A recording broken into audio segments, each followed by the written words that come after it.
hissé au sommet à la force de ses poids en terrassant la légende Georges Carpentier. Mais pourtant, ce type a battu le plus grand champion que la France connaissait et il n'est pas connu. Ce Français champion du monde de boxe a été effacé des archives sportives. Pourquoi ? Parce qu'il était noir. Vous voyez, on disait des sottises du genre « Ah, c'est un bien beau champion, dommage qu'on n'arrive pas à le voir la nuit. » Son destin est à la fois grandiose et tragique. C'est l'histoire de Battling Siki. Battling Siki naît Baïfal en 1899 au Sénégal, alors colonie française. Kidnappé ou vendu à une danseuse hollandaise, Siki arrive en France dans des conditions mystérieuses et se retrouve plongeur dans un café de Marseille à l'adolescence. Mais sa vie bascule lorsqu'il file un coup de poing à un client ivre qui voulait se battre avec lui. Il y aurait eu dans le public un entraîneur de boxe qui lui aurait dit « Toi, tu as quelque chose » et c'est lui qui l'aurait appelé Siki. Siki monte sur le ring et enchaîne les victoires avant de s'engager aux côtés des tirailleurs sénégalais durant la Première Guerre mondiale. Il finit adjudant, décoré de la médaille militaire et de la Croix de guerre, et enfile à nouveau ses gants de boxe en 1919. Il met KO tous les champions d'Europe qu'il affronte. 43 victoires sur 46 en moins de 4 ans. Sa technique ? Une posture qu'il aurait empruntée à la lutte sénégalaise, sport traditionnel dans son pays d'origine.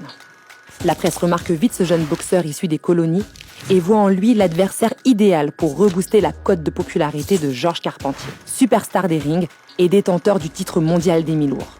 Un combat du siècle à la française. Mais il y a un hic. Carpentier n'a pas boxé depuis longtemps. Il a fait du cinéma, il est allé à Londres, à Hollywood, il a rencontré Charlie Chaplin, il est très fier, il est très content de lui. Il dit « Moi, je veux bien rencontrer Siki, mais grosso modo, il faut que ça soit un match truqué. » C'est décidé. Ce sera le retour du chouchou de la nation et il va mettre la raclée de sa vie à cet outsider noir. Siki n'a pas d'autre option s'il veut se mesurer à la star française. Au pied du mur, il accepte le marché. Le combat se déroule à guichet fermé au stade Buffalo de Montrouge le soir du 24 septembre 1922. Paul Vaillant-Couturier, Ernest Hemingway, Mistinguett et même Ho Chi Minh font partie des 50 000 spectateurs. La mascarade commence. Sur le ring, Carpentier domine les échanges et Siki se couche dès les premiers rounds, comme prévu.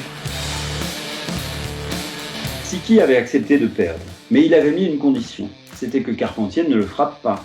Et il semblerait qu'au cours du match, Carpentier soit agacé, soit pas, parce que ça donnait un mauvais spectacle, il pensait à la caméra. S'est mis à cogner. Et là, Siki lui a dit arrêter. Et Carpentier a continué, et Siki a cogné. Le deal ne tient plus. Siki dévoile sa force et envoie des uppercuts à Carpentier. Il sort sur civière au 6e round à la surprise générale. Il était en sang. En tombant, il a chuté contre la cheville de Siki. Il a appelé l'arbitre pour dire que Siki avait triché, qu'il lui avait fait un croche-patte. L'arbitre a décidé de disqualifier Siki. Et le public s'est mis à hurler et a dit « Siki, Siki, Siki ». L'arbitre a été forcé d'inverser le résultat et Siki est devenu champion du monde. Le premier Africain champion de France, champion d'Europe et champion du monde de boxe. Cette victoire aurait dû le faire entrer dans l'histoire. Mais pour la France coloniale des années 20, c'est une humiliation. La Fédération française de boxe ne voulait pas qu'un noir soit champion du monde.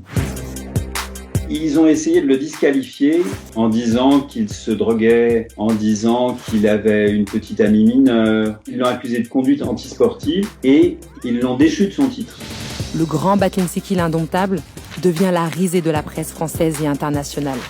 Certains journaux le surnomment Champion Z, contraction de champion et de chimpanzé. D'autres vont jusqu'à prétendre que la victoire du jeune Sénégalais serait due à une différence de squelette entre les Blancs et les Noirs. Ostracisé et humilié, Siki révèle au grand jour la supercherie du match truqué avec Carpentier. Là, ça a fait un scandale incroyable. Non seulement Carpentier, c'était plus un champion, mais en plus c'était un tricheur. Donc, ils ont rendu son titre à Siki, mais aucun champion n'a voulu l'affronter. Mis sur la touche en France, Siki part affronter le champion en titre irlandais dans une salle remplie de spectateurs armés jusqu'aux dents et à l'affût de ses moindres faits et gestes. Après 20 rounds âprement disputés, le Sénégalais est déclaré vaincu. Il est déchu de tous ses titres. Les officiels de la boxe jubilent et ne mentionneront plus jamais le nom de Battling Siki dans les encyclopédies sportives. Devenu paria en Europe, il s'exile aux États-Unis dans l'espoir de boxer contre les meilleurs. Mais malgré son palmarès, on lui refuse de se mesurer aux champions blancs comme Jack Dempsey, dans ce pays en proie à la ségrégation raciale. Il rencontre des blancs sauf seulement quand ça leur est utile. Un jour, il y a comme ça un petit champion qui est drivé par la mafia.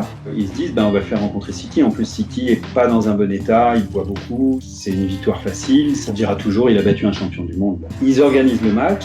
Siki le détruit, quoi. Bon, l'arbitre, là, pour le coup, arrange le truc, il donne la victoire aux Blancs. Mais ce qui se passe peut-être à ce moment-là, c'est que la mafia a une dent contre Siki. Elle a un compte avec lui. Le 15 décembre 1925, le corps de Siki est retrouvé criblé de balles au pied d'un immeuble à New York.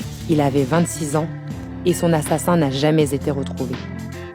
Dans ses mémoires, Carpentier raconte qu'il a reçu après la mort du boxeur sénégalais des messages de félicitations affirmant qu'il était enfin vengé. Gloire nationale, il décédera à Paris à l'âge de 81 ans et sera intronisé au temple de la renommée de la boxe internationale. Siki, lui, a sombré peu à peu dans l'oubli et ses cendres n'ont été rapatriées au Sénégal que 60 ans après sa mort.